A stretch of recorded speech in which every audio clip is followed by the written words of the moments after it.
Hey everybody, Coach Kurt Fell, Scully Fight Team doing episode 38 of two FMA-Nerds talk about stuff. We had a late start, but such as it is, these things are unplanned. Anyway, so I'm going to bring on GurTuhoKruoach Belton Lubas, my teacher, my good friend, and my link to the rest of you. So I'm going to bring him on. We're going to get on and talk about what he's been up to here recently. So here we go. Coach, what's going on, man? I'm your link to everyone. Yes, you are. You brought me back to the world after my self-imposed isolation. So yeah. Damn, you are a strict judge jury to yourself. Self-isolation, love it. I mean, that's a story everybody's heard. So yeah, we'll skip over that. So, you've had a busy summer. I mean, I just saw you twice in August and early September. But like you've been all over the place like you always are. Where are you at in between like your travels while I share stuff? So some of my travels are just weekends, and so I'm back here in Washington, and then some travels are like Canada. Um, Next week I'll be leaving Thursday, and then no Wednesday, sorry, and then I'll be there in Calgary. I'm even teaching a Muay Thai segment there, and Lawrence got me teaching a Muay Thai segment, and then I leave Friday night, come back, and then I have fights Saturday, and then I have Tipon Sunday. So Okay, stick fight, yeah. man, I need to make it down to Tipon at some point. It's just travel is tricky for me. Yeah, no doubt. I mean, talking to a guy who travels a lot, so I get it. Yeah, yeah. I wonder if I should mic up. Is it better? Can you hear me? Yeah, I can hear you pretty good. So there isn't any echo, which is nice. So yeah, seems to be working all right. And then after Canada, I got what do I got? What's October 5th, October 16th or something? No, 12th. I don't know what's going on the 12th, but then I got Georgia, I got New Mexico, I got shit, man. Kansas City, Missouri, No. San Diego with Smoking Joe after he fights this weekend. I got shit, man. I mean, there's other places that are still Arizona. There's still other places that are still in the works too. I just can't fit them in. So I'm probably gonna have to do a calendar where I'm like, hey guys, you got to book me. You know, I can't do this 3-week notice type thing. So it's been good. I mean, there's good and bad to a lot of these things. You know, I think what people see is that it must be cool to travel, but it's not always cool. You know, you get tired. You're dealing with, it affects the family life. It affects everything. Your gym, your business.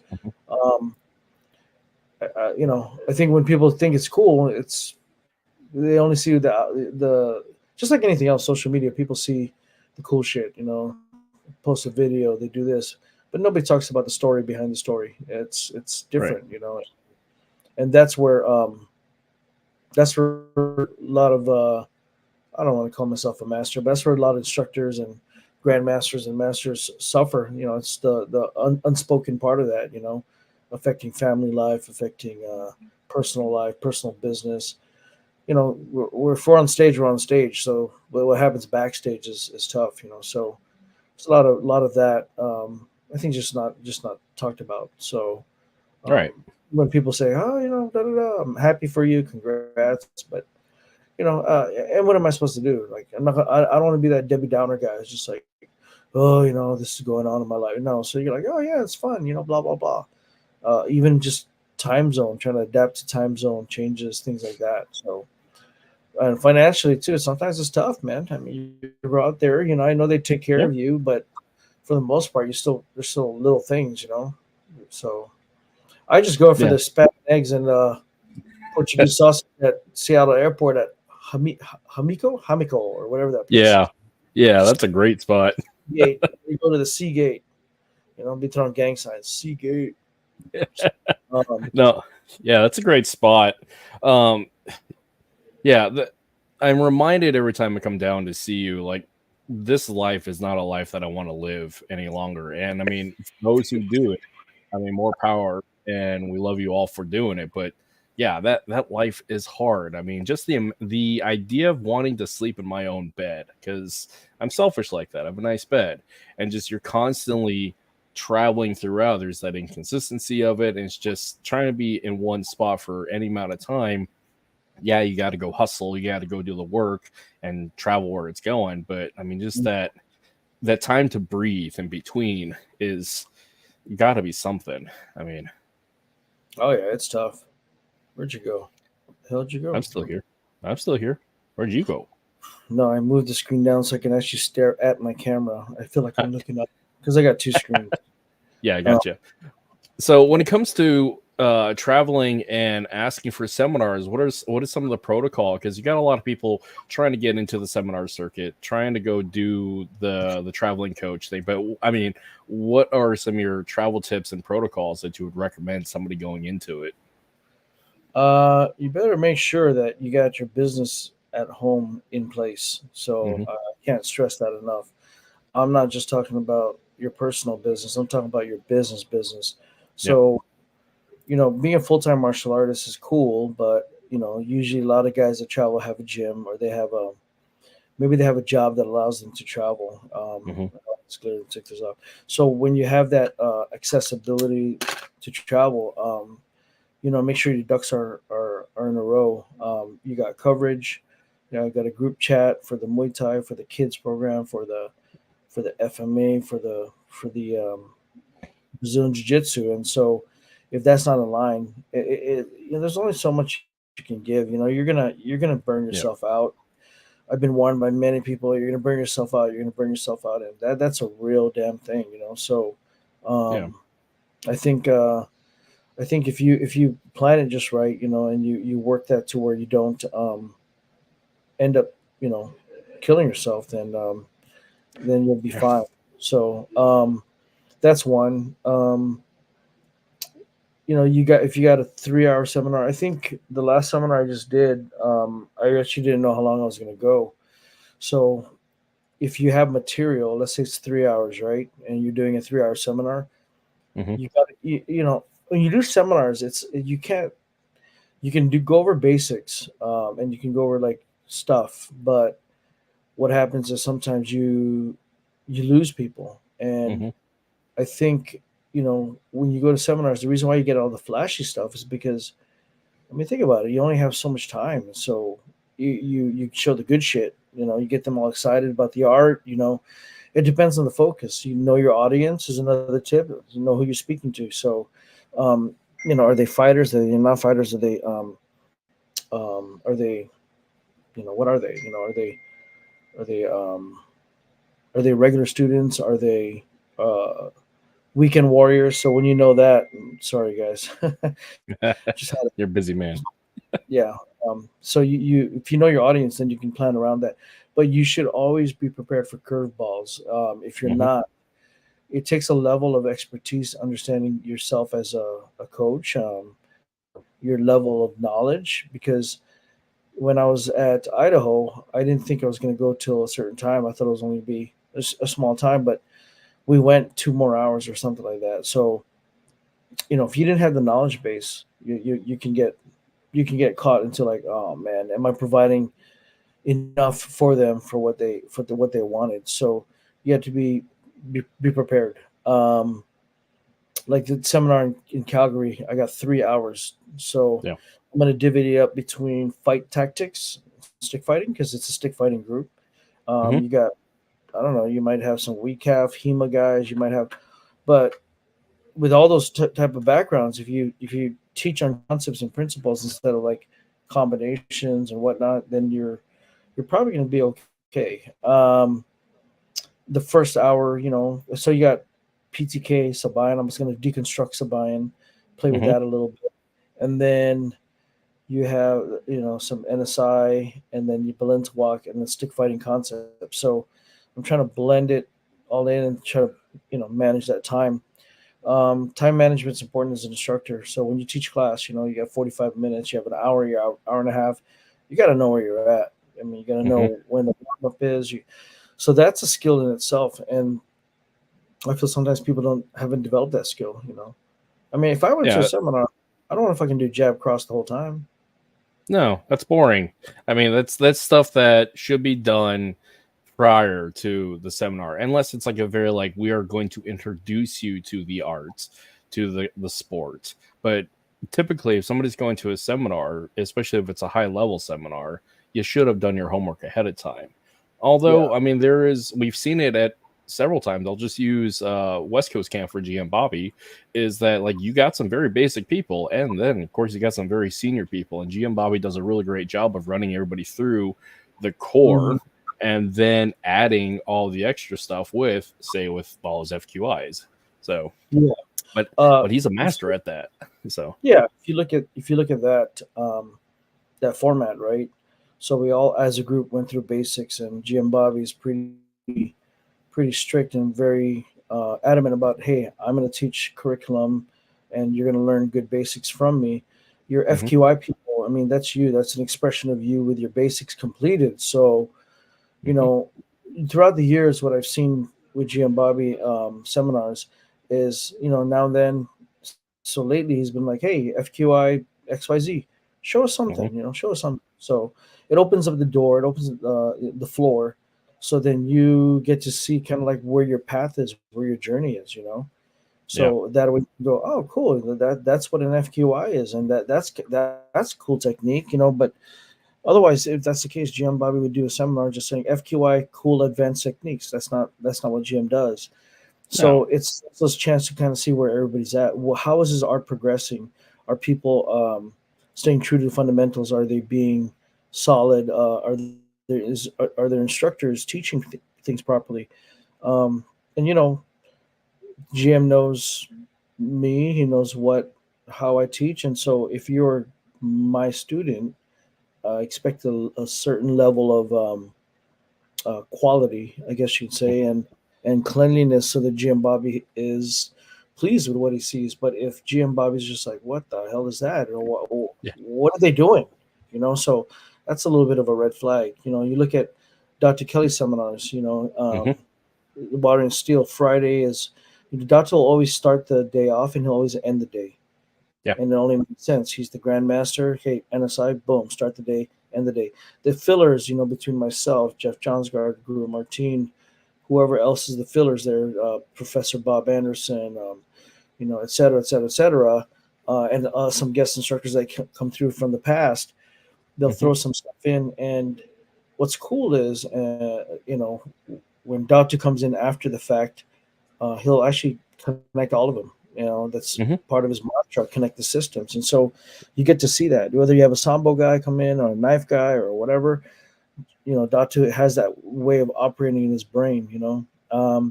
You go to like a PTK seminar, when Grand TUHON, when I brought him out here, it's, we'll go over footwork, we'll go over lots of swings and lots of angles. And he's not there to go, hey, here you go, here's 64 attacks.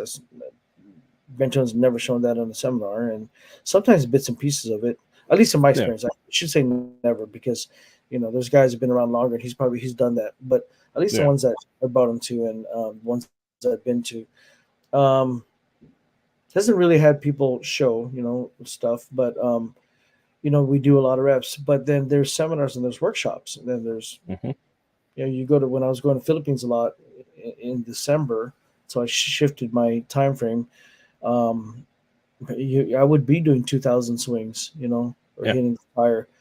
And, unless you're an enthusiast and you're a purist and you go there, I can only imagine being pissed off paying all that money to fly out to Philippines, hitting his tire for 2,000 reps. But if you embrace PTK, if you are a PTK person, and then that's part of the training, where the cannonball, with our grip training, or literally slapping each other, we go to the beach and do dumog. Sometimes it's just dumog. Hey, what's up, Michael? Dumog for a whole day. Then we catch some fish and we literally cook the fish there. We go buy rice somewhere and we literally eat there. Those are good times, man. And it was cool because it was a small group. So it was an intimate group. If you're teaching to the masses, then you have to change your approach differently again. When I teach to a Muay Thai school, Mhm. I dump everything, I just whatever you guys want. I think hiding stuff from students, like you got some secret formula, that's kind of bullshit, So Yeah. Yeah. what's the combination am I going to hide that you can't find, online and whatnot? So just kind of BS. What else? You got Brazilian Jiu-Jitsu seminars, and so if you go to those ones, um, then you're looking at a specialty. Like which seminar I went to that I was really impressed with, the Mhm. Henner and Hiron Gracie. Just watching, I mean, I still remember to this day. I was at the police academy, Yeah. and honestly, I wasn't really caring about what he was showing. I was actually engaged in how he was teaching it. Oh, I yeah. was actually enthralled and actually really captivated by his teaching methodology, the way he was looking at everybody, the way he was explaining things, and then he would change his tone, like, and there it is, da da da da. I think that's a great presenter. I mean, look at his Mhm. videos. He's a great Mhm. presenter. So that's a skill. A skill. You can have the most talented FMA guy, Muay Thai guy, but if they can't speak to a crowd, it's horrible, man. Yeah. Yeah. Yeah. And then you're like, this is the great blah blah blah. This sucks, So if you're going to do seminars, you got to work in your presentation. You got to work in how to engage the audience. You got to manage your time. You got to find out what the needs are. Know your audience. It's so much. It's not just. And I think people just jump into the seminar circuit. They don't. They don't. They don't. They've never even taught a group class. They don't even have a school. They don't. They don't have students. Or they don't. They've never taught in front of 30 people. I Yeah. don't know. It's just. I think the skill needs to be developed. But some of these practitioners are great. They just need to be out in front of more people Mhm. consistently. I don't care what anyone says, man. I mean, I'm not picking on anyone. I'm just saying it's a fucking fact. It's a Mhm. skill, and Mhm. if you don't do this skill, it's like public speaking. Everyone's scared of it's a fear. It's a Mhm. legitimate. Go out there and actually speak. Practice.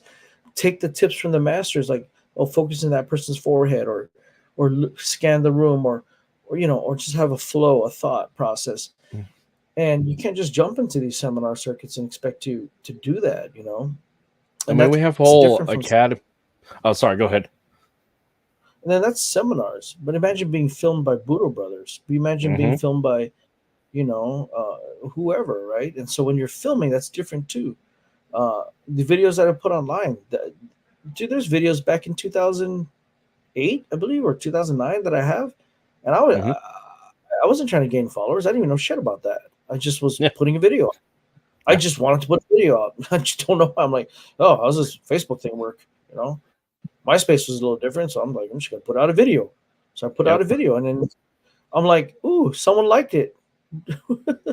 Then I put out a video where I'm at a gas station in fucking Portland, and it's up 5.3 million views. Nothing to do with Yeah. my martial arts. I'm like, what the fuck is that? I was like, it's The, weird, man. yeah. The I can algorithm is show weird. an instructional. Boom, you do this, you do that, Mhm. and that might get 70 likes. But I do a pa pa pa pa pa pa pa pa pa bang disarm, and it's like so many thousands of views. I'm like, it's interesting. Mhm. So, are you fighting for social media presence? Or are you actually wanting to explain the art? Or, is your audience FMA enthusiasts, or are you trying to capture the general population? I'm not on TikTok as much, but I played around with it during COVID. Looking Yeah. back and just watching, one of my coaches, Crew Micah, Crew Micah Brown, he exploded during COVID. And Yeah. the key thing he 170 maybe more thousand followers on Instagram. But I Yeah. remember he came to my Muay Thai camp wanting to learn Muay Thai, and not he already knew Muay Thai. I should say he came to my Muay Thai camp and wanted to just kind of affiliate with my group. And now he's kind of world famous. I've done striking videos with him, dynamic striking, and also Mhm. Striker's Guide. And but I may be his crew guy, but he's more popular than I am, and Yeah. that's another too. I got to put my ego in check. Mhm. So you understand the social media game is different now. When people are getting popular, people are getting known. I'm pretty sure grandmasters get a little butthurt, or people that their teachers get butthurt. Right Mhm. now, you're my student, are you not? Yes, I am.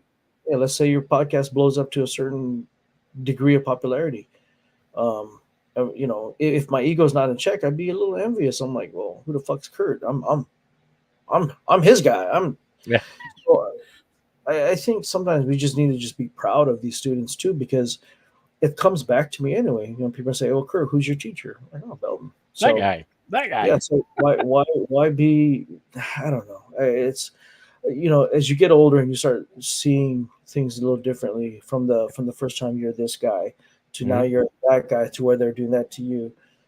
Things change, and it's cool to like reflect back and when you were that student. You know, the whole embrace yourself as a student mindset, to kind of say, wow, I got to humble myself, you know, or be proud of your student because they are becoming you, if not better than you, if not greater than you. You can't be the greatest, man. Last night, I don't even know if I was going to make it home. Yeah. I thought I was going to go to urgent care. That's so Oh, no. embarrassing. So like 3 weeks ago, I was on crutches. I popped my Yeah. knee out, and you know, I'm 48 years old. I've been doing this a long time, and you know, I got 20-something-year-old fighters. I'm hanging and banging with these boys, and it's tough. You know, you hold pads. You know, I clinched with Julia last night. I held pads for her, and she's a beast. But I went to I was closing the school down. I was like, man, I need to get some food, and so I said, hey, you guys want to join me? So some of my students were like, yeah, sure. They all were on their way over there. I stepped in my car. I put my foot out to push and slide my ass back in, and all of a sudden it went pop. The same pop I felt when I was passing guard when I was doing grappling, and I started getting back in grappling because of my shoulder surgery. I'm like, I gotta take it easy, but now my knee went. So I'm like, oh fuck. I'm sitting there in my car, and then I go to the restaurant. The guys had to carry me out because they're like, we should go to. I'm like, no. This happened before. Backstory is I went to the hospital to get x-ray, get an MRI and all that other stuff, or get approved for an MRI. And as I was hobbling out with crutches, I stepped and it popped back in. So that was maybe 3-4 weeks ago. And so this happened last night.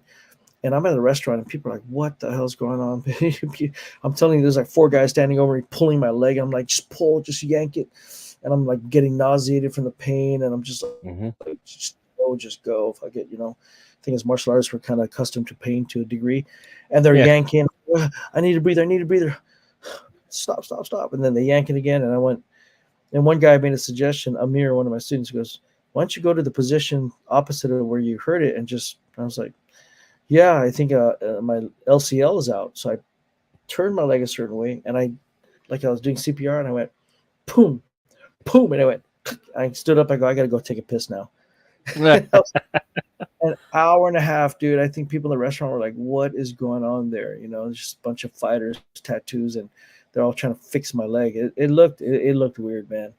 Yeah. The last time I felt weird at a restaurant was Argentina, when I got stabbed at a restaurant, and I think I can't erase that memory for the little girl horrified from all the blood in the napkin, and the restaurant owner's like, you guys got to go. Yeah. But in the beginning, when I walked in, oh, maestro, you know, you know, you're the guy teaching the executive protection team guys, and then I get stabbed. That's a different story. I don't want to talk about it. Yeah, so I parried it though, so that's where that came from. Yeah. I mean, knife defense in real life. I mean, it works. And man, it was funny because they brought me to. I said, bring me to the hospital. They said, no, we're gonna bring you somewhere else. Like, where are we going? And the guy, they knock on the door. The guy opens the door, and this dude in his like bathrobe and scratching his balls, and it's just like looks at my hands like, yeah, come in. He just stitches me on the spot. And I'm just like, what's going on right now, man? So yeah, it's crazy. But seminars, yeah, the travel is crazy. Knowing your audience, your curriculum, what are you going to teach? But you better be ready on the fly. Because you never know what kind of questions and the thing too is when they ask you those questions, just be honest. But like, I don't know, you know, TUHON or Guro Belton. What do you think of like, what do you think of like XYZ? You know, I don't know. Let's FMA system on this. I'm like, don't know. Never, you know, played with them a little bit, but I'm not gonna speak on that. So I think honesty is good. Just be like, yeah, I don't know. Here's one. Belton, you never fought pro as a Muay Thai fighter. You know, well, why are you cornering at one championship? I'm like, I didn't pay anybody. I mean, Yeah. if the guy asked me to be his corner and his coach, obviously he saw value. I didn't nothing to hide there about not me being a pro fighter. Mm-hmm. But it's interesting, you know. Or I mean, we can dive deep into that, go in the rabbit hole. You've never been in a knife fight. Why are you teaching knife? Or you're this or that.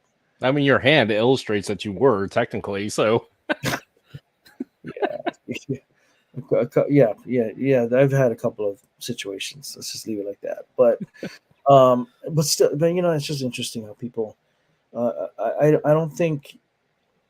I think if you can teach a subject matter and not say that you are, let's say, I'm teaching Brazilian Jiu-Jitsu, but I never Mhm. competed at Pan Ams or Worlds.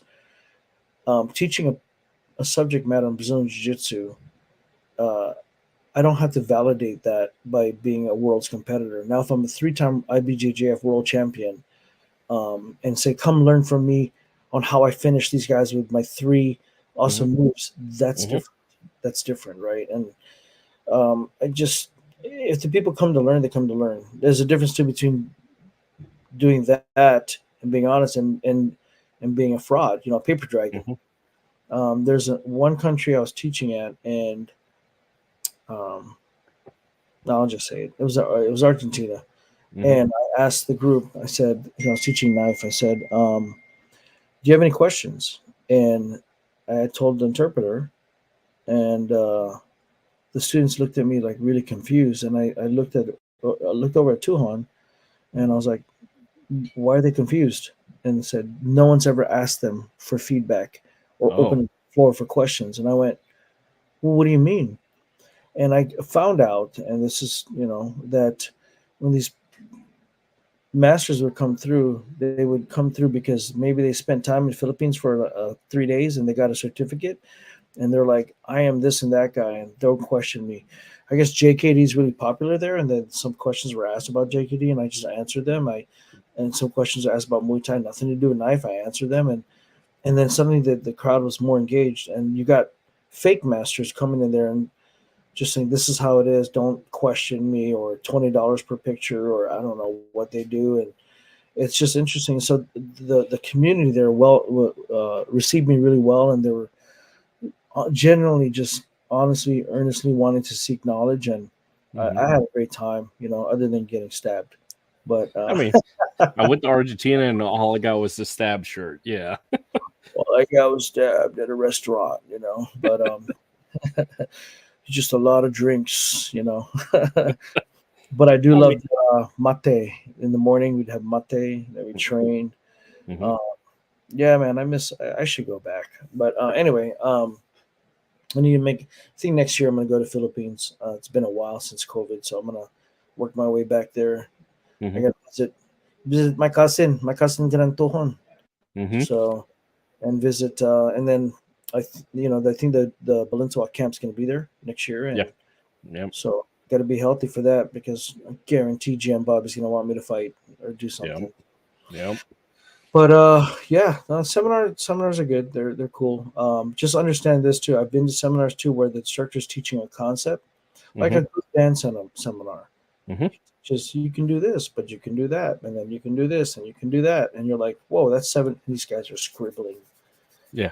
You know, so I'm like, yo, you guys are missing the meat of the subject, man. He's just showing a basic a concept based on XYZ or angle this or angle that, or you know, a trap here, a trap there. But you know, so you have to come with an open mind. You have to kind of come at with a different learning mentality. You're not seeing the guy 3 times a week for four No. months. Yep. Coming in there and it's just a floodgate. Sometimes it's just a fire hose of information. So you have to gather bits and pieces of what's really being said. Mhm. And you know, nowadays we have technology. So if you're allowed to video. You Yeah. can video me in my seminars. I've never told anyone they can't video me, so I don't care. You can video me all you want, man. So I mean, it's yeah. exposure for one. Yep. Yep. Yeah. So with that, I have two questions about responsibility. For one, what for the host of the seminar?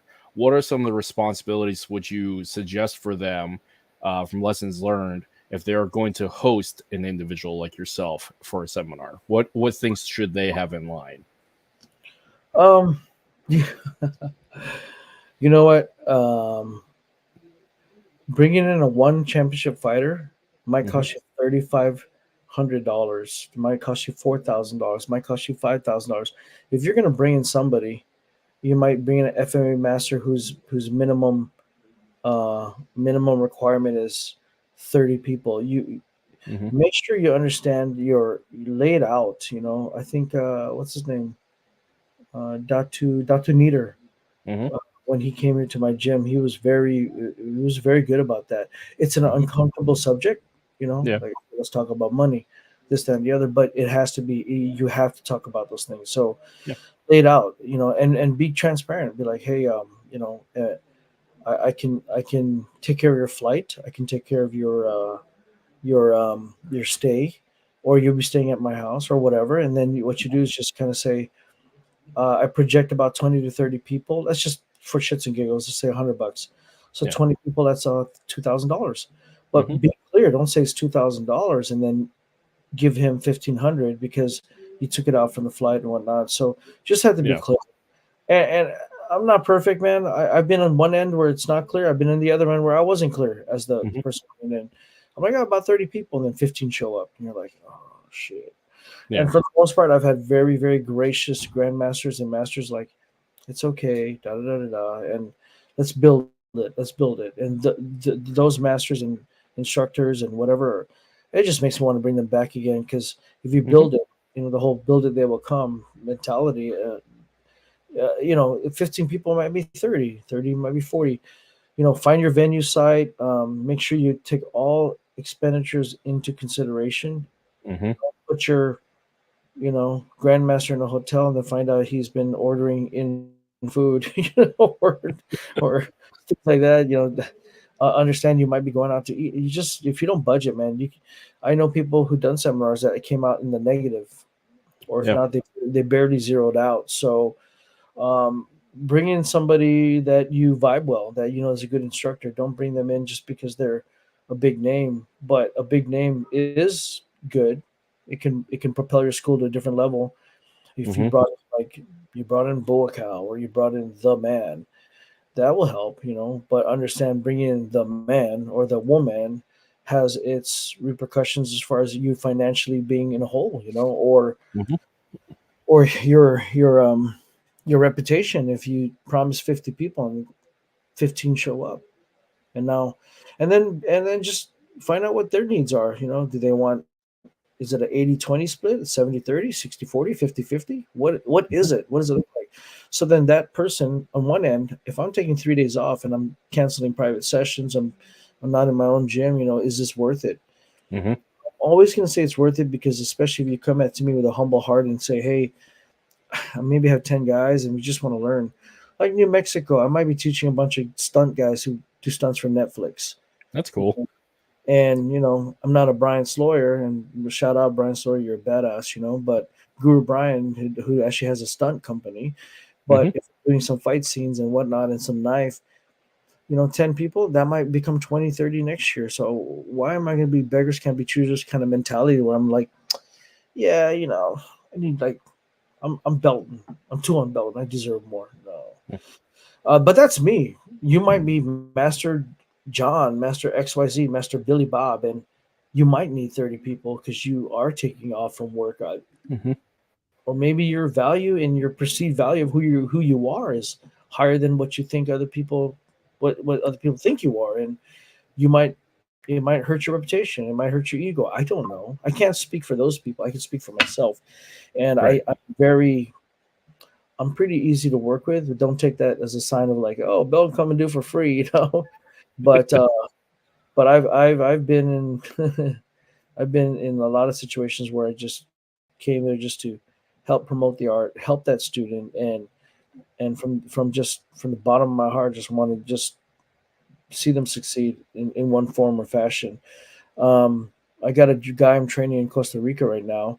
He'd love to bring me out, but financially it's tough, and so we do Zoom calls. He's like, well, you know, I have this much dollars. Can I just send you via Zell or whatever, and I'm like, don't worry about it, man. I'm in the gym anyway. So, and I don't know, whatever you want to call it, you can call it charity work, but to me, it's like it's building bonds and networking relationships. That's priceless, and so you can't put a money number to that.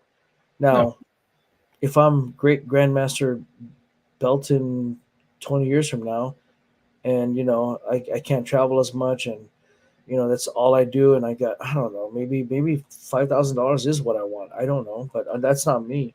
Yeah. And some people are like that, and that's nothing wrong with that, man. Nothing wrong with being honest and being a man who says I got to provide for my family and pay my bills.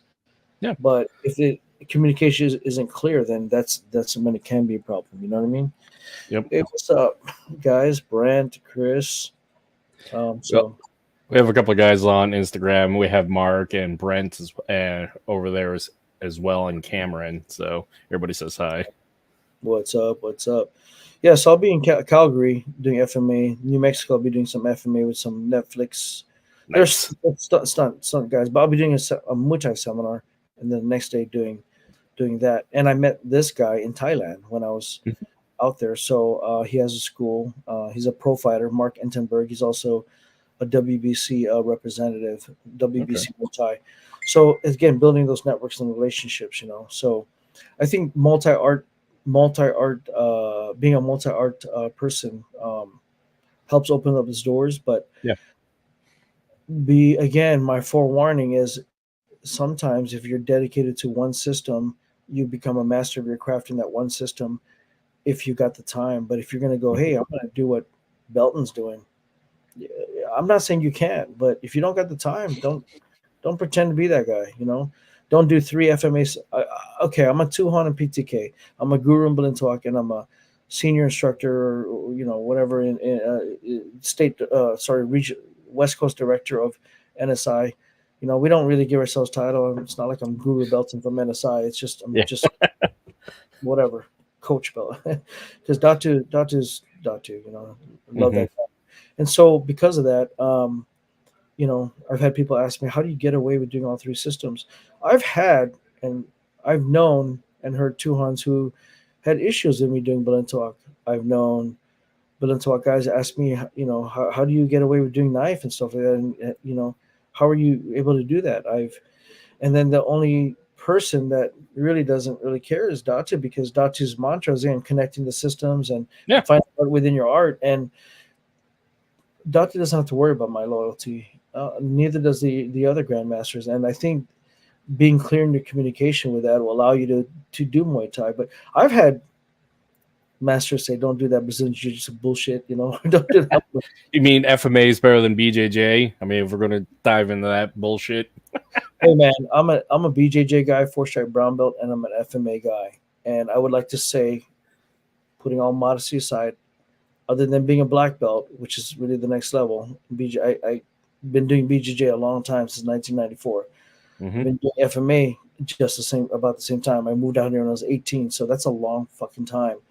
And I don't know if I want to dive into this, but I watched the videos and I see the whole FMA BJJ thing. I know the guys who are involved in the BJJ side of that Instagram back and forth, and they're like, yo, bro, we didn't start it. I was like, hey, I understand, brother. I'm a BJJ guy too, man. I respect all arts. I think a lot of arts a lot to offer. Tai Chi has a lot to offer. Silat has a lot to offer. Your Kyokushin Karate has a lot to offer. And, whether or not I embrace it as an art I want to dive into, I mean, there's other FMA groups that I've talked to that, over time that I've thought about it, or they've talked to me about being a part of the organization. I just don't have the time. Yeah, I don't have time. Don't have the time. And BALINTAWak was one of those things, it's always important to have that solid foundation. No, I'm gonna talk on that. Chris, you make a good point. If you spread yourself too thin and you just jump from 3 FMA, 4 or 5 FMA systems, or you dabble, dabbling is not going to get you anywhere. You're just a conglomeration of stuff, but your base foundation can actually help with the other arts that you do. When I do my Muay Thai and then I get into clinch and I get into hand trapping, they're like, where's that from? I go, FMA. Mm-hmm. When I'm in BJJ and I'm fighting the guard and I'm actually fighting hands, they're like, "Where's that from?" FMA. When I'm doing FMA and I'm like sparring with stick fighting, but I'm kind of doing a little bit of a footwork that looks like boxing or Muay Thai. Where's that from? That art. Mm-hmm. They all complement each other, but if you're not willing to invest in building a base foundation in any of those arts per Mm-hmm. se, then that's when you should be called out as just a, But if you're, but let me backtrack. But if you're clear about that, Mm-hmm. I'm not looking. I'm just exploring. I'd love to just learn some striking, learn some this. Basically, I want to MMA myself and just enjoy the arts. At Yeah. least you're honest. Nobody can say shit about that. Yep. But if you're gonna claim I'm this and that guy in that system or whatever, then do that system and teach that system as that system. Don't be, Yeah. don't teach BJJ and then make it something weird.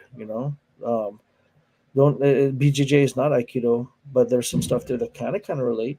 But it's Yeah. not. So don't say you do BJJ when you're really in Aikido. Aikido. Again, nothing against Aikido. I'm just using an example. You do Aikido and then you kind of just do some BJJ stuff. Somebody who's been doing BJJ a long time, or some of my students that were my students are actually black belts. I just didn't have an instructor uh, above me that was ranking me, and if you know my story and you guys watch some of the past videos, I didn't really care about rank. You know, Mm-hmm. I cared, but I don't care.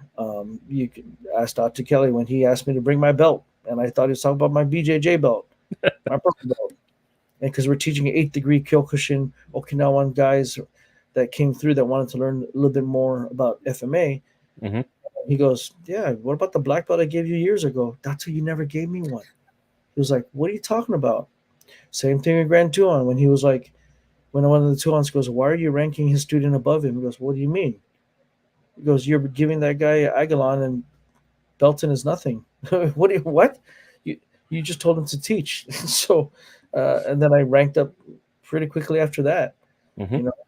But BJJ too, a guy was trying to give me a brown belt because Hinata Verissimo Sharuto sent Professor Eli Trevino from Wakazashi Jiu-Jitsu to come give me my brown belt, and I said, respectfully, Professor, we've Mm-hmm. never rolled with each other. I haven't even rolled with Sharuto. I brought Sharuto, who worked with BJ Penn, Mm-hmm. after the fact, but he was just like, "Dude, you deserve to be a brown belt." And I'm like, whatever. So I said, test me, test me. So I had to do 130 plus moves, throws, different positions in BJJ to earn my brown belt. Every rank that I got, I earned, and no one can fucking say shit about that. And that's Yeah. one thing I will put my foot down on. And I don't go around talking about I'm this guy. I am that guy because I earned it.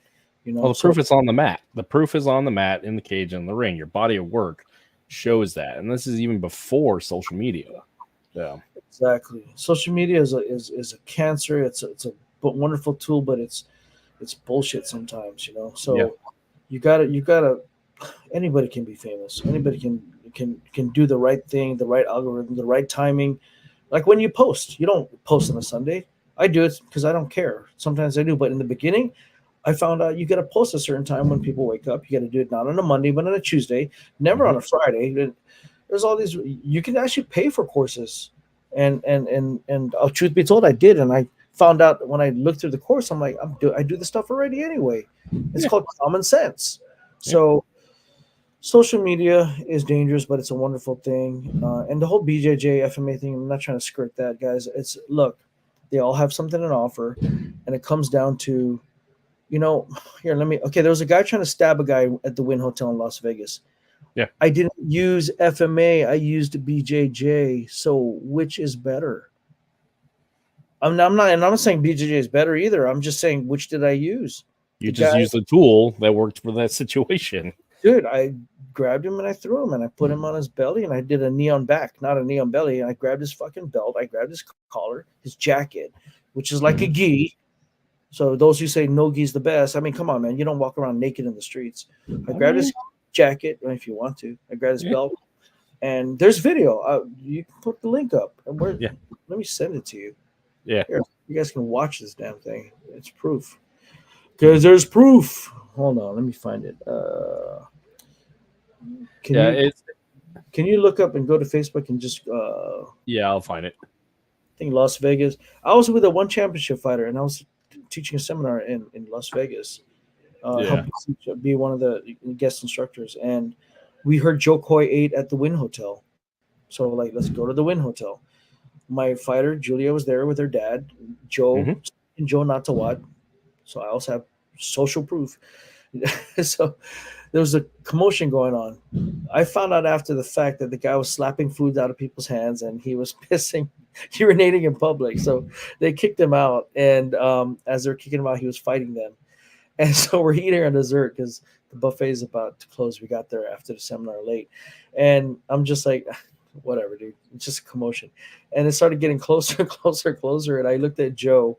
You guys don't know who Smoking Joe is. Look him up. One championship. I cornered him against Tawan Chai and Luke the chef. And so I go, Joe, do you want to handle that?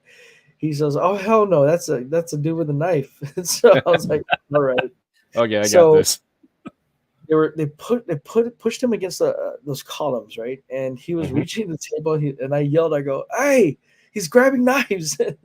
And I'm like, oh my God, dude. First I said, I don't care, dude. Just go fight the guy. But then as he started grabbing weapons, I'm like, dude, someone's going to die. Someone's going to get stabbed. And I didn't, okay, people think, oh, knife fight. Oh, I'm going to run over there and be a knife fighter. No, dude, I didn't really care. I don't care. I paid food to eat. I'm gonna eat my damn food. You deal with that, security guards. But then when he started grabbing weapons, evil happens when good men do nothing kind of mantra. I'm like, all right, dude, I gotta step in, at least help these guys. Because I was like, there's like 3 of them or more. They couldn't handle that. Yeah, I'm calling out Wynn Hotel security. I emailed you guys, said, hey, I didn't even get a free buffet, so screw you guys. I said, if you guys need some help with your freaking training, let me know. I'm more than willing to help out. Yeah, like I know a guy. I know a guy. He might be bald. And so, dude, he grabbed one knife. He dropped it. He reached over, grabbed another knife, and that's when I was like, ah, shit. So I jumped off because we were on there's this place. It's like a little bit raised, and I went downstairs, small flight, and then I ran up to him and I just did a judo throw. A BJJ throw, Yeah. It would have been different if he was in front of me and I did an actual a throw, but I grabbed him from his back and I just, I'm more like Sambala. I kind of clipped his thigh, slammed him on the ground, and I was like, oh, dude, this is like freaking marble tile. Better be careful not to break his head. Right. You got to think about those things too. You guys have to think about those things too. You can't just teach self-defense and, you don't teach about the other things that happen afterwards when you defend yourself or you get involved. You mean just pull a knife out and go to town because you would beat BJJ because you have a knife? Yeah. I think I would be in a whole world of shit because I do those arts. If I got, so I did a knee on belly. Then I started cuffing him. They didn't even know how to fucking cuff him. Yeah, I'm pissed off because it took that many guys. I told him fold his ankles over each other. I pushed his heels towards his ass, and I started doing it like what we call Kimura lock, the handcuff position. I go, give me the other arm, and so I pinned that arm, and then I'm like, dude. So I did when you do a Kimura, you just bent the elbow, and I clack, and then the video, you could hear him going, "You're trying to kill me! You're trying to kill me!" So I think he was hopped up on something, man. He was. Yeah, clearly pissing in public in a restaurant setting. I mean, there's something adjusted with him anyways. So I can't find this video. How far back was this? Just type in Is it on the YouTube? It might be in YouTube. Let me see if I can find it. Belton stabbing, Belton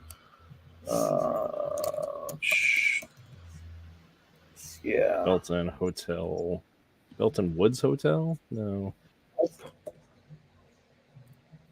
Wynn, WYNN. Type in Belton Wynn.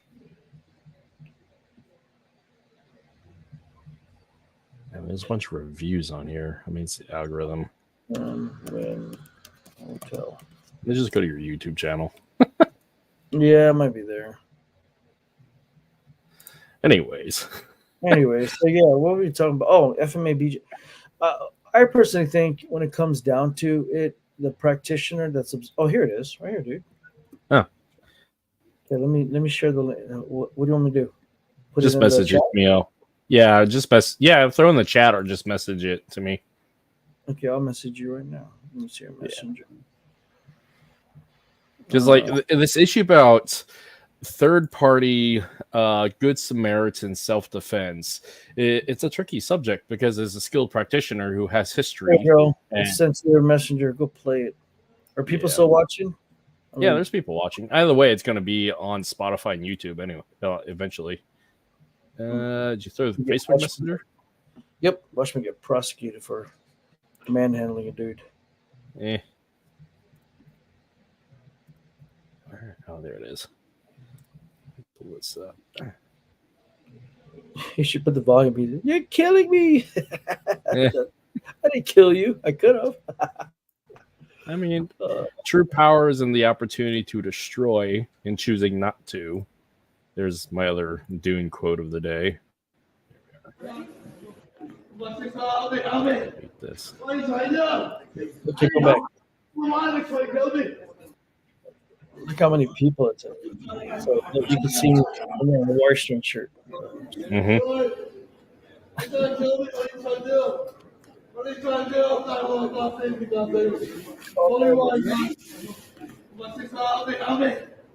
you trying to do? I need help. Call 911. They're trying to kill me. What are you trying to do? Call 911, please. Call 911, please. Call 911. Call 911. I mean, it's marketing. It's good marketing. Oh man! Oh, that was you know, yeah. I didn't even have to disarm him. I threw him. He just again, dude. It's BJJ FMA. You know, I'm not gonna grab him. Yeah, I don't know what to say, dude. So that's proof right there. If anything, I just used BJJ, but if he, I'm sorry, I'm laughing, dude. If he faced me, he had a knife. Maybe I'll knife fight him. I don't know, but I mean, it's fighting and it's violence because regardless of what cultural name you want to throw on there, it's just fighting and violence. I mean, what Dr. Kelly says. Down to the individual, you know. Yeah. The you know Jason Guro Jason and Dr. Tim. Yeah. Mm-hmm. The ones who put the videos. They're badass men, you know. They've seen stuff, they've done stuff, you know. I'm not talking smack. I'm just laughing at the exchange back and forth in social media. I don't even want to jump in. It's just I'm like, I do both, guys. So I'm just keeping quiet about it. And I know Jason said he's in BJJ too, but you know, they're tough men. They've got valid points. You know, you're gonna gouge people. You know, it's funny. You get BJJ guys and they try to do MMA and then they get punched one time and the world changes. For them, you know, so it goes both ways, man. It goes both ways. But if you grab pieces of each that you can, you know, the attributes and the 90%ers of what's going to be successful, yeah, man, you can totally, absolutely, you know, get the best of both worlds. Now, the argument that I feel like it's happening online is if you have to choose one or the other, and I get that. So I personally can speak for myself. I love both arts. Yep. So I do it. I was at Grand TUHON in Chicago, and TUHON Herald was showing a Dumog move, and next to me was a black belt Carlson Gracie guy, and we looked at the move and we saw a BJJ aspect to it that could have been added to, if not taken into consideration. And God bless TUHON Herald. I mean, and if you're watching TUHON Herald, he was such a humble dude. He goes, "Hey everybody," and GT was sitting right there. Goes, TUHON Belton has something to add. And I was like, oh no. I was like, oh no. You know, and it was a genuine, like, you know, hey, this is pretty cool. And I said, because when TUHON Herald came by, he's like, well, this is what I would do. And I was like, okay, but I would do this. And he's like, well, I can do this. And I go, then I do this, you know, but that's my grappling experience. Carlson Gracie Black Belt was there, and we both kind of looked at each other and whispered because we saw an opportunity from a BJJ perspective, you know. I mean, I know, man, this podcast is going to cause some shit, but I don't give a shit. Yeah, that's what I'm here for. they were all there, dude.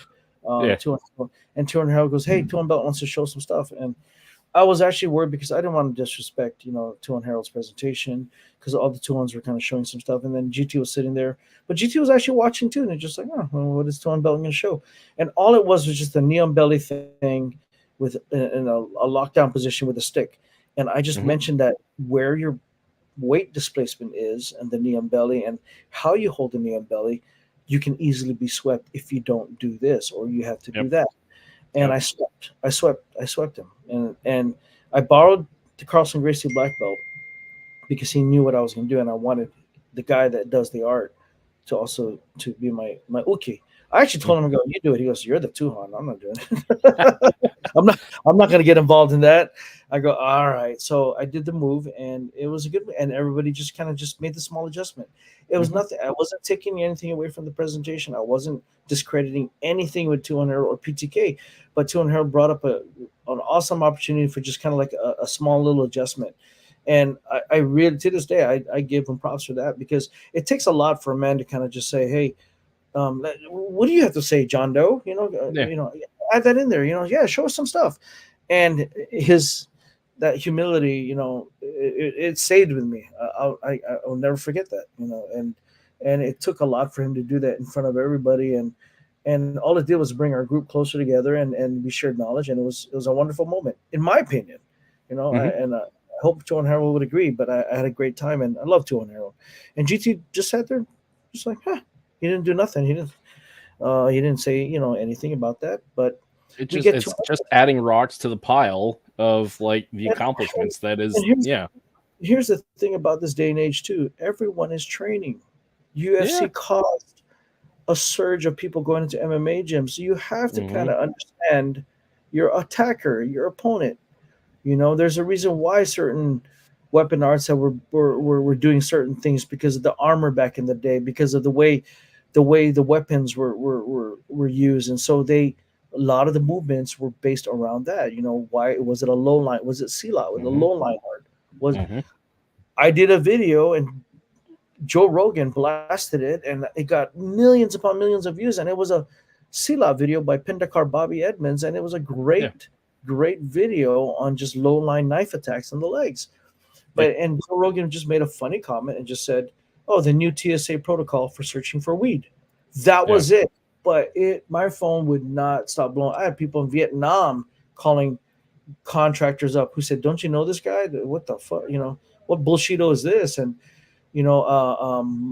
Mark Delagrati got on, and some Pendacars and old school C-Lot guys like, you young bucks don't know shit. The traditional martial arts feed into what you have today, what you call MMA. So you MMA fighters saying, oh, what's this bullshit? And I have to defend Pendakar Bobby because he got a lot of shit for that. And he's a friend of mine. He's a good guy. And he's also a Doce Paris black belt. I think I forgot what degrees. And he's a great FMA practitioner. He did TBA back in the day with Ajahn Chai. Way back in the day, he knew GM Bobby when GM Bobby would come to Seattle, and there's like only 5 people. Now there's like 70 to 100 people. Yeah. So Pendakar Bobby Edmonds is old school, and and we're friends, and he got a lot of crap for that, all because people took that out of context. Again, social media. But it's the whole depth thing and width, because you got a lot of MMA fighters or MMA practitioners, people who want to be that, is they cherry pick from a wide swath of things, but their martial arts IQ and experience is only like an inch deep. So it's like going across the Platte River in Nebraska. It's a mile wide and an inch deep, just like their experience in martial arts is all over the place, but their knowledge set is only an inch deep. Yeah. Doctor says that good C-Lot is good karate, and good karate is good C-Lot. There's a relationship in a lot of things, but I think to get to like that thinking, that NSI type thinking, you have to be at a certain level of as a practitioner and see things from 10,000 feet in the air, not just at face value. And when you get to that level, the world is a different. Your view on martial arts is different. You start to see things. Suddenly, angle one is angle one, no matter what.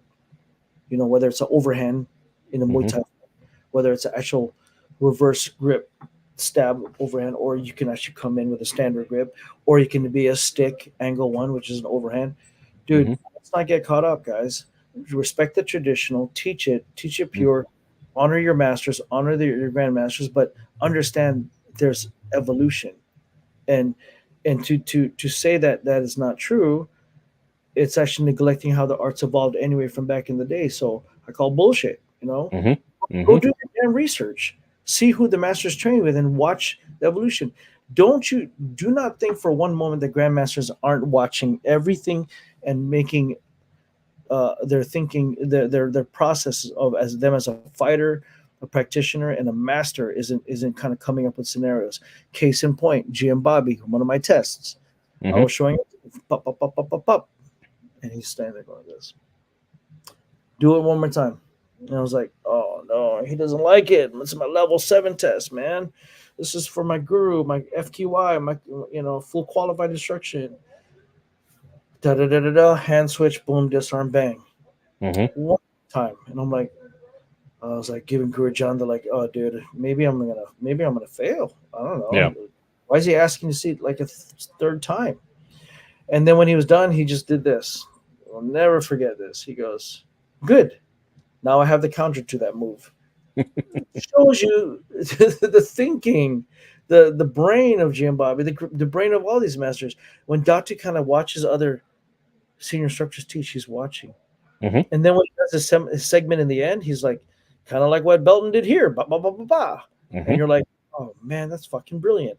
But we all want to be that guy. We want to be grandmasters, grand TUHONs. We want to be GM this, GM that. But man, that's years and years of practicing, exploring, hence growing the art. Fundamentally, it's still there, but don't you think they've actually had a thought process and an evolution in the making?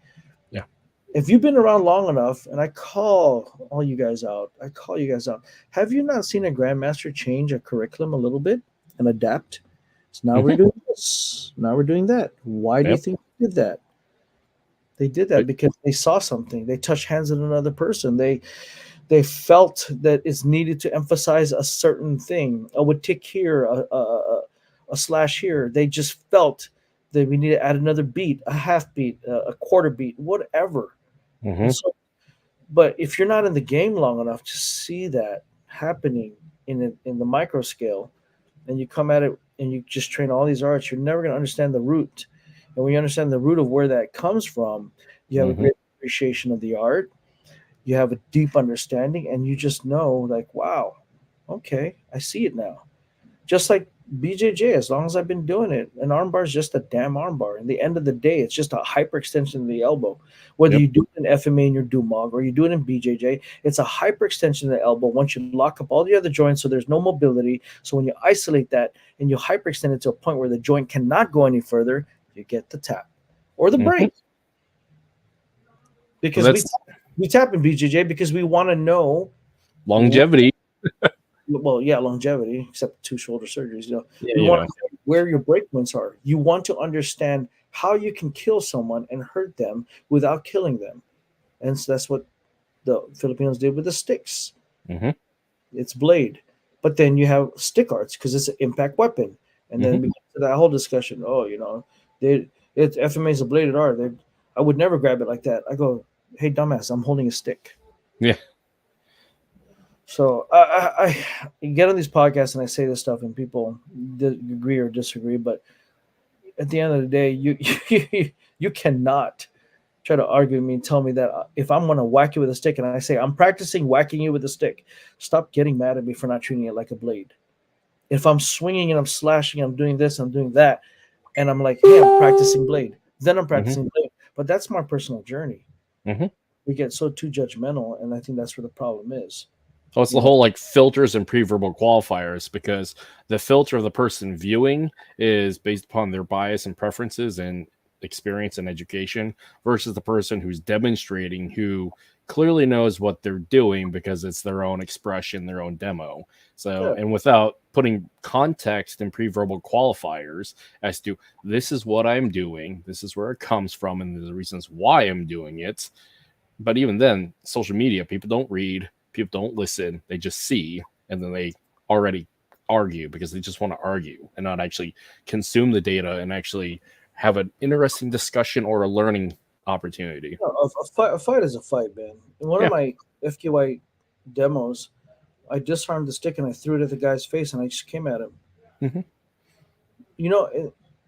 you can't say that that's not FMA. I mean, whatever, it's a fight. I'm gonna do whatever I need to do. I don't get that. I got into a situation with 10 guys at my last location, and when they cornered me in the parking lot, they're pissed off because they knocked the guy out. Yeah. And he was punching the girls, the teenagers, and going hard. So I sent my 135 in and knocked him out. Yeah. He came back and he was just like, "Hey man, we're gonna spar you. We're gonna spar you as the coach." So I'm like, "You don't want to fight me. What are you gonna do? That FMA shit? You're gonna do the knife stuff?" I go, "I'm gonna do the gun stuff. Mm-hmm. Get out of my fucking. Don't even come in my gym. Self-defense. I didn't know I need a referee for self-defense. I'll do whatever I need to do." They cornered me. A lot of words back and forth. One guy said, "Hey man, I just got out of jail. I'm on parole. I can't be here. If he's gonna call." If the neighbor was saying they're gonna call they want like this. Yeah. Yeah. But I was, in fact, I was talking to Dot 2 right before they rolled up, and I just noticed how they rolled up, and I went, "Dot 2, I gotta take care of business." She's like, "Oh, call me when you're done." I go, I was like, "Yeah." So, this is your one call from the detention center. "Hey, Dot 2, I took care of business, but you need to bail me out." So you accept the charges of this call? Yes. So they left. One of the guys, from what was told, actually died the next week. He got shot. So because that's the lifestyle they lead. Yeah, man. But what do you think I was going to bust out some sticks and knives? I mean, no, dude. I had my gun with me. Mm-hmm. You're coming into my place of business with malintent, and I had kids class starting. I was like, no, that's not going to happen on my watch. So that did happen, and I ran into the guy years later. And this is a good story for you guys because this is part of what forgiveness does. So I went up to him and I was like, "Hey, how you doing, Jason?" And he was just like kind of taken aback, and he kind of his guard up, like, "Oh, are we gonna throw down?" And I just said, "Hey, man, I saw your feed. You're still training. Are you gonna fight again? I'm really happy you're still training." And that threw him off, dude. You want to talk attack by draw? And I attacked by combination him. I went, "Hey man, I'm really proud of you. You're doing well. And if you ever need anything, I coached you at one point, and I know, you left the gym, blah blah blah blah blah." And he goes, he didn't know what to say. He's like, "Thanks, coach." And then as he was walking away, dude, he turned around and goes, "I just want to apologize. I was drunk that day. I made a bad decision. I was angry." And I was like, "We all make mistakes, man. I would be one to lie if I've never made a mistake. I make mistakes." And then he walked out of the Safeway with his chest a little higher, his head held higher. I go, "That's fucking martial arts, guys. Not this bullshit fucking fighting." And dude, I won that fight. And then here's the thing. He won that fight too. His inner demons. I mean, I can talk for days about this stuff, but it's just, you get older, you get a little wiser. And sometimes I still do stupid things, but hey, man, I hope I can do less of that. Like the Dog Brothers say, DLO, die less often. Don't do stupid things often. Or do stupid things less. But yeah, man. Yeah, Punan Guru Mark is a good guy, man. Anyway, shout out PG Mark if you're watching this. Long time no talk. Long time no come over, Anyway, so that's I don't know how we got into the FMA, BJJ. But it's fighting's fighting, dude. I don't care. You can use your Tai Chi and ask Guru Singh, Harinder Singh. His Tai Chi is sick, and he's a fighter. Shout out to Guru Harinder Singh. Sifu. Sorry, not Guru. Sifu Singh.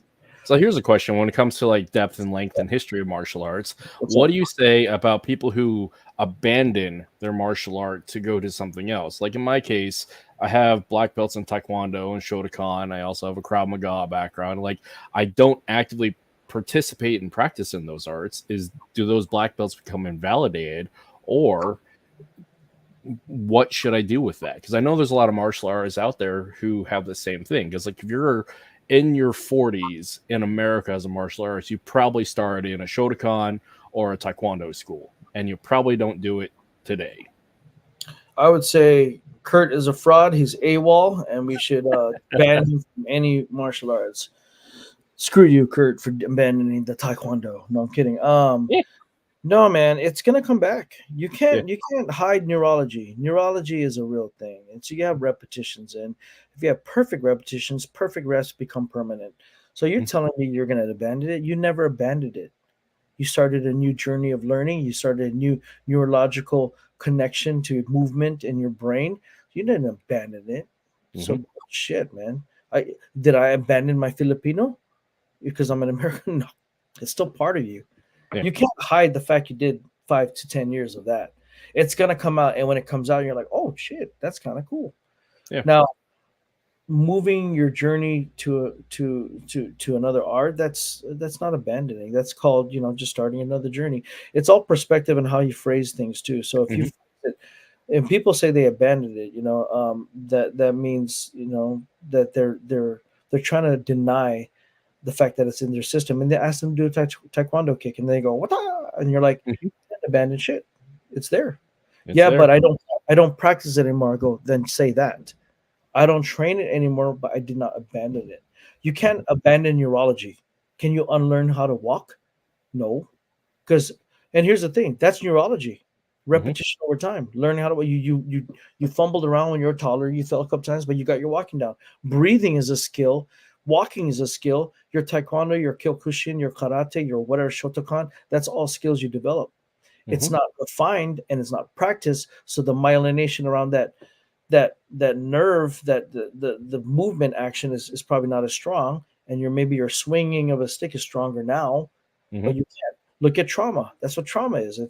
It's your trauma is strengthened by the amount of trauma, uh, uh, um, the amount of like when you bench press, Stimulus. you want to get stimulus. Yeah. Yes, yes, there you Yep. go. Or trauma or stress, Mm. stress load. You load Yep. is a proper word. So you're just loading yourself differently with a new skill. So I don't think people, if people abandon it, it's usually they say that because it's a personal reason, might Mhm. be a bad experience, whatever. It could be related to a master or grandmaster, whatever. So cool, man, you abandoned it, but it's not abandoned in your body, in your movement. It Yeah. may be in your heart, in your mind, in your loyalty or whatever. But what do I say to the black belts? That you can't abandon it. And the cool thing is, when it comes to fighting, I'll expose that and I'll use that against you. Because if Mhm. I'll bring out your taekwondo stance, I'll bring out your whatever, and then I'll capitalize on that because I know you have preset patterns based on drills you've done because you Mhm. memorized 7 katas and this, that, and the other, and I'll capitalize. I'll capitalize on it. And that's being a well-rounded martial artist can see that a mile away. Mhm. But if you stay in one system and all you know is that system, you can't counter all the systems. You can't. I No. mean, you have to study that too. It's the art of war. You can't just say it's gonna work. That's why if you fight and you train by concepts and principles, they cover the basis of a lot of fighting. Instead of saying, I'm gonna use technique number 72 against you, you better watch it, man, because I have 37 techniques for the jab of counters. I have 43 counters for the switch kick. I have your angle one. I have, oh my god, I have 29 counters, and they're all 17 count combinations. Watch it, bro. Watch it. Yeah. And it's silly, dude. Look at And fights. Fights. if You know what FMA guys need to do? They need to spar, and they Mhm. need to actually help corner a fight. And you Yep. need to watch in real time how Mhm. fighters can't make the decisions real time. It's all muscle memory. Mhm. But you know what? When you watch me corner, you hear me say things like, "Good level change, level change." Okay, look at the lead foot, a heavy lead foot. I don't say hit him now. Yeah. Bullshit. Bullshit. You have no way to process that information, what you're seeing visually, into your brain, and then speak it out, and then have that person then hear it, process it in the brain, then do the counter. Yep. It doesn't work that way. No, reaction speed alone, just yeah, as you stated. But too many people are jaded, so they study counters, they study this. Why don't you study freaking concepts and just study angles and just look at it from a different perspective? But go spar, dude. Mhm. Spar. If not spar, go corner a fight. Watch fighters. Watch a coach and their fighter. Watch them prep their fight. I think Buddha Brothers did a documentary on that, and you can hear me saying, "There you go, there you go, right down the middle, Javier. Just stick with that. Stick with that. With the cross." I didn't say when to do the cross. I said stick with, and he knocked him out. Mhm. You it's on YouTube. Check out Buddha Brothers. Yep. Everything from wrapping the hands to I'm talking about how he's dancing. I know my fighter. I was like, when he was kind of swaying his hips to some bachata music, I was like, oh, he's in the zone. Mhm. I know when my fighter Mason was gonna beat the guy whose family and friends flew out, 170 tickets sold. They requested to walk out after us, even though we were red corner. Mhm. When I couldn't find his mouthpiece, and it was in my pocket, in my jacket, but I thought it was in my pocket. I said, Mason, all I have is Albert's mouthpiece. Albert was the main event, which we won. We won the belt, and we won that too. And he goes, I don't care, coach. It's just a fucking mouthpiece. Just put it in my mouth. I'm gonna take care of this guy. I was like, Yeah. we're gonna win. I was like, we're gonna win. And how do I know that? It's not even preparation, which we did. It's not Mhm. because we prayed before the fight. It's because his mindset. I was like, so watch that. GT talks about mindset. Kill in 3 seconds, kill in 3 moves. There is no defense. There's Mhm. offense and counter offense. If you Mhm. keep thinking defense and you're always this, if you're on offense, you're putting them on defense. I use PTK concepts with my fighters. Mhm. I use the words GT says. Harass them. Harass them. Harass them. And then people give shit, tease weak half, but isn't weak half guys? Doesn't Dossi bars do that too? Like a lot of with ticks. So Yep. if I'm doubling up on jab, pop, pop, pop, pop, pop, and I'm harassing you, putting in the defense, bang, there's that low kick. It opened it Yep. all up. Yep. Again, concepts. I didn't give him do the 7 count combo. And even then, you hear me say a number, and guess what that number is? I go, just give me 7.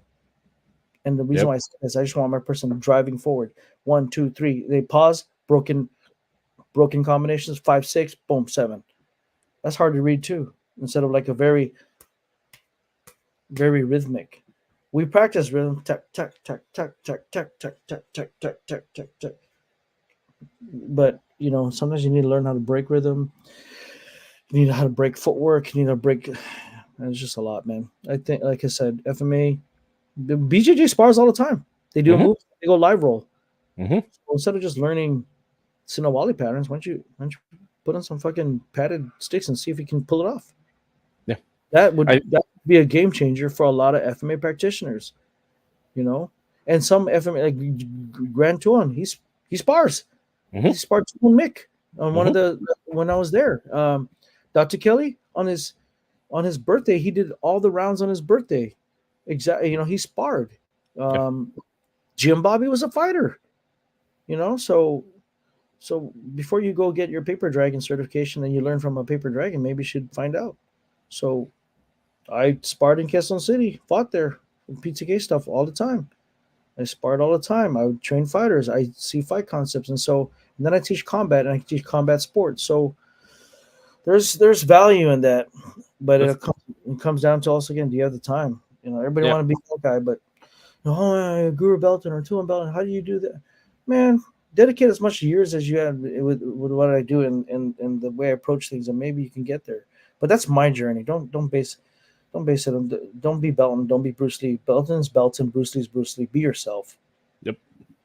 It's interesting because you can tell the chip on the shoulder for somebody who's using the phrase untested, unblooded, and then thereby unsatisfied, because you can see people who were fighters or at least know violence and have fights in the streets. You like not the IC red, but like people who actually know violence. And you also you see combat sports practitioners who actually were fighters, and you can tell with martial arts. And what I find is the people who have the chip on their shoulder, for one, have never fought in the street, never been in the military and done combat, basically, again, never tested, never blooded, and continuously unsatisfied. And they're limited to a single data point of just the thing that they do in said controlled environment. When the fact is, they can have the courage to go out and do this stuff. They just need to have the courage to go do it and check that ego. It's tough because you go to school, you don't want to be like, I'm this guy, I'm here to spar. I get it. It's, we find out, we had a Seahawk come in here and train. We have operators that come in here. They don't tell, I get it. But humble yourself and go through that process, and it'll make you a better person. I was in JBLM with Datu. We're training 1st Group, 4th Battalion, Special Force, SF guys, right? Rangers. Mm-hmm. And I would take my fighters over some of those guys any day. Yeah. And their hand-to-hand sucks. Yeah. They're Yep.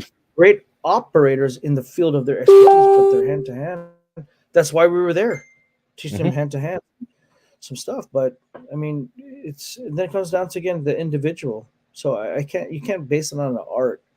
You know, based on the individual that actually is taking the time to introspectively look at their journey and what their goals are. So, you know, not every BJJ guy can beat an FMA guy. Not every FMA guy can beat a BJJ guy. Not every FMA guy can beat another FMA guy, and vice versa. I mean, everybody has the opportunity to win or lose the situation depending upon the day preparation. I mean, combat is chaos, and trying to reign chaos is good luck. So, I mean, Guru Jason has had, you know, he said he's done security work and all this stuff. He's seen some real shit. So that you can't. Of course, there's that confidence there. He's been through some stuff, and much respect to that.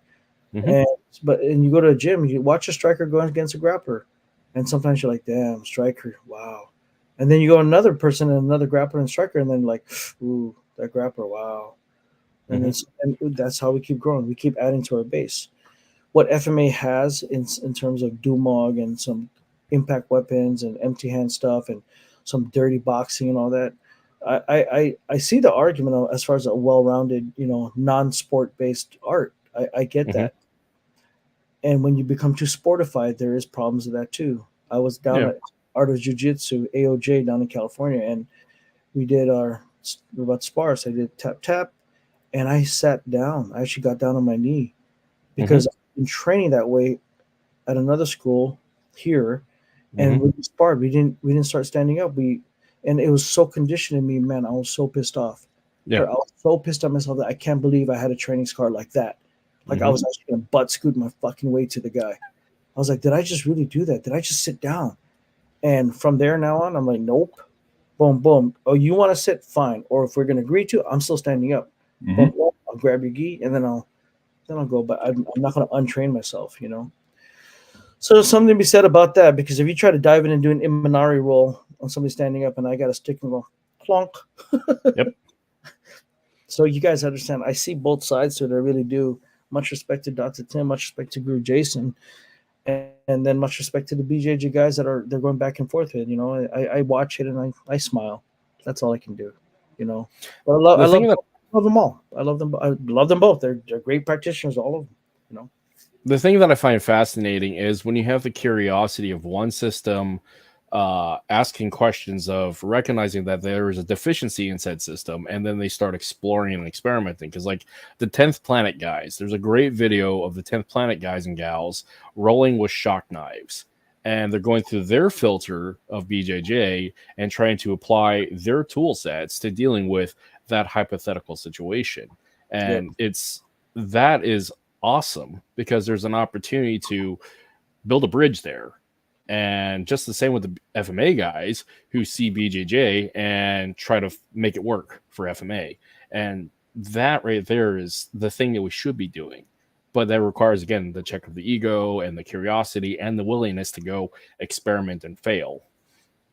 Here, I got a shock knife for the police officer. I'm trying to stab him. You should watch that. I'll send it to you right now. Yeah. So, yeah, experiment, man. I mean, shit. Officer Craig, who's also a brown belt in Brazilian Jiu-Jitsu. That dude's cool. Put that up. Yeah, put it up. Yep. And he told me to come at him like a regular person, and I think I was winning like a little bit of FMA-ish. Yeah. Pull it up here real quick. Yeah, let's see. Here we are. There's a parking lot in front of my gym. Let me put the sound up on this.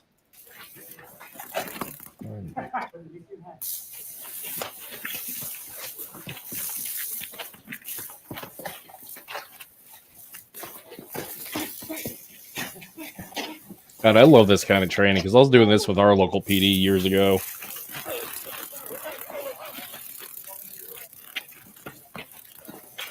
He's a high-level grappler too. Yeah, he is. He's also he plays the trombone, or yeah. Well, I don't know. Yeah, he pulls out a gun, but by the time he's pulling out, I'm closing in. Yeah.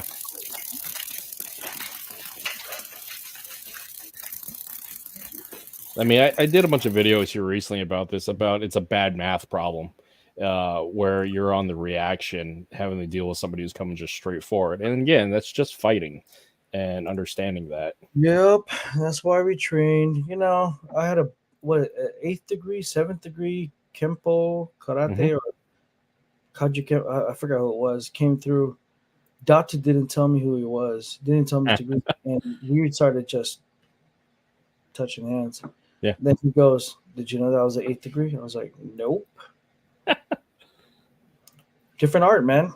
So, I mean, it's, he was lost in what we were doing because it's different. So I mean, shit, you know. So yeah, man. I think, you know, going back again, Dr. Tim, Guru Jason, great guys, dangerous guys in their own respect, and especially with their backgrounds and what they've done. And then the BJJ guys, those are respectable gentlemen too.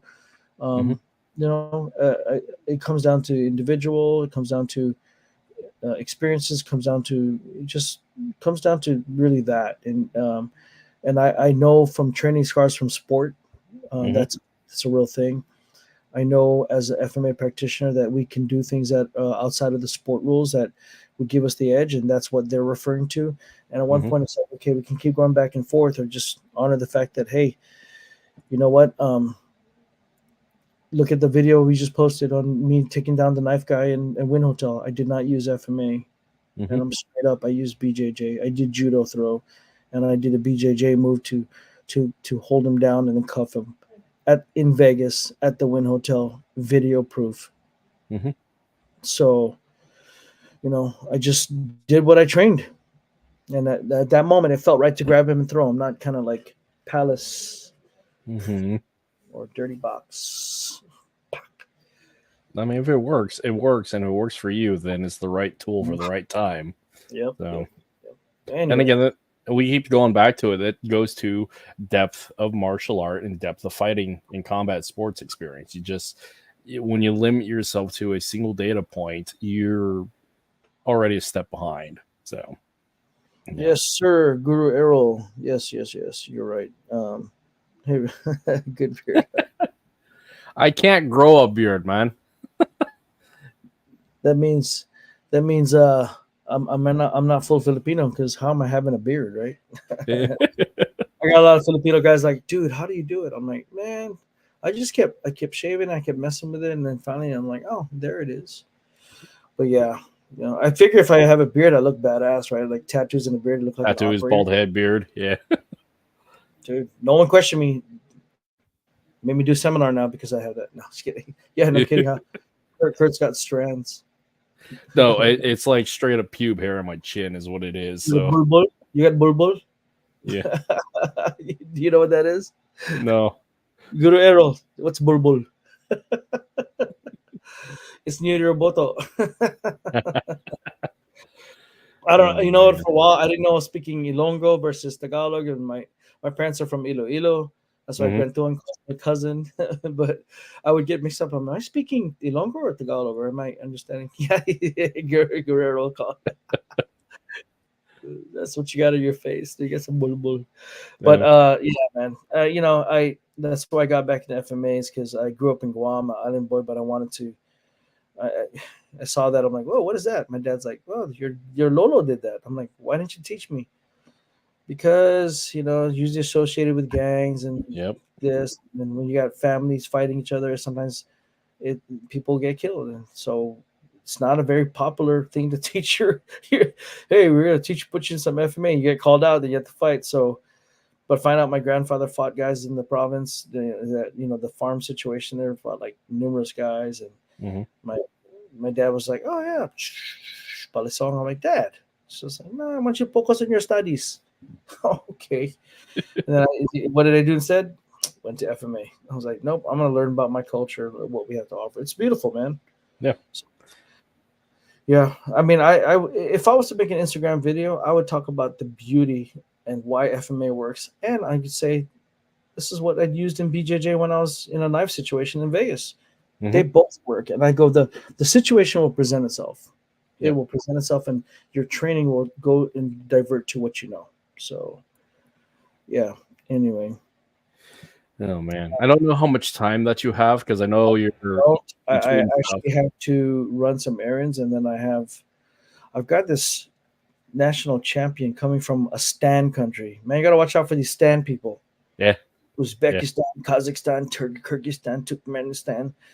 Yeah, so I'm get kind of excited to see what this champion has to offer if they're gonna join our gym. So, and Sweet. then I have a Hawaiian Filipino guy coming in, and so I haven't seen him in years. FMA and Muay Thai, great Muay Thai practitioner.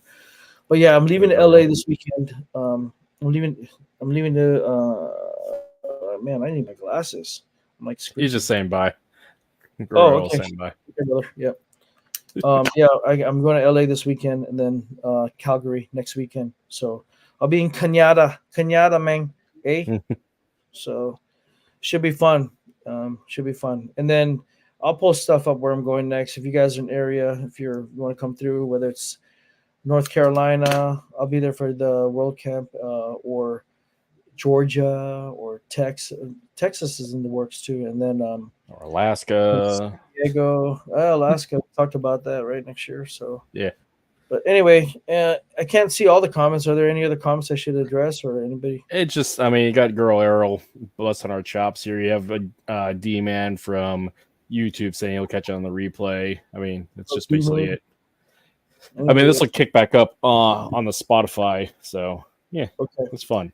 All right, man. Well, any other questions from the crowd? Let me know. Drop a comment. I'll answer it. You post the links to that shock knife, the Vegas little knife situation if you want in the. I'll throw it in the comment feed for people to look at. And then yeah, man. Other than that, again, I'm not. I want to be clear when I'm talking about like abandoning arts or this. That's all your personal stuff, guys. I think a lot of times people get on podcasts and too many people get butthurt with what other people say, including myself. These are my experiences. You want to get butthurt, then you need to reflect on yourself and why are you getting offended with my experiences. Yeah, I said I love BJJ, I love FMA, so I love Dr. Tim, I love Guru Jason. We met up in the Legacy, and the BJJ guys, I know them, so I respect all of them, man. And no ill will, I got nothing against nobody, but I can only gather from my experiences. And then the whole abandoning thing, whatever your reasons are for leaving somebody, and you truly want to abandon that art, go for it, man. I mean, that's your personal shit, man. I can't speak for you. I don't know what happened between you and that master, and but understand you're never abandoning it. It's still part of you. You cannot, and you can deny it all you want, but that's where I put my foot down. I'm gonna say you liar, because you can't go 5 years and say I never learned a taekwondo kick, or I've never learned this. You learned something. If you discarded it to the side, it's just not practice. So it's not going to come up in your neurological, whatever, your expression or your movement patterns. You might have changed your movement, but try doing 3 arts and you'll see that when I look like BALINTAWAK, I look like BALINTAWAK, and then PTK is PTK, and then Datu is a conglomeration of everything. Modern moves that's been progressively, explored. So yeah. Anyway, I gotta go. Yeah, man. Go. Take care, guys. Later, homie. Appreciate you, brother. Yep. All right. I'll drop you out. Happy training, bro. Well, everybody, that was one of our actually more short, succinct episodes, which is great. I'm getting better at this and actually staying on task. Again, everybody, thank you for being here, supporting what I'm doing here with this podcast. Yeah, things to consider. When I say abandoned arts, for the case of Taekwondo, for people who don't know the story, I was world champion in Taekwondo back in the day. I was trying to get ready for the Olympic trials, and I had a catastrophic injury that took me out of the running for the Olympic trials, which started a long journey of an opioid addiction. So there was a lot of anger associated with it. I mean, I threw medals and trophies away and locked that stuff away. That anger has subsided, which can, and having come to a certain point in age that I'm at now, I don't necessarily say abandon Taekwondo. For one, I don't fit in my dobok, but it's still in the footlocker next to my black belt, next to the surviving trophies and medals that I had at that time. There's some fond memories there, there's some trauma there, but it's still part of my journey. And as for any other martial artists out there, it's the same thing. Just because you stop doing an art for whatever reason does not mean it's not part of your experiences, and there's not just bad things attached to it and the reasons why you left. You cannot delete the memories. At least you shouldn't be able to. But point being is that's part of your legacy. It's part of your lineage, and it's not really an issue about bad and good experiences. It's experiences that add to the overall perspective and tapestry that is your life's experience. So with that, occasionally pull it out of the box, occasionally look at it, look at the memory, reframe it, and see what you can, if you can reframe it and make it like a happy memory, or find the happy memories. And also train the stuff, spar, and spar. But anyways, thanks everybody for hanging out here. And yeah, thanks to GurTuhoKruoach, my good friend, Belton Lubas, for spending some time and sharing some wisdom. So without further ado, see you guys later. And yeah, I'm going to end this anyways. Bye-bye.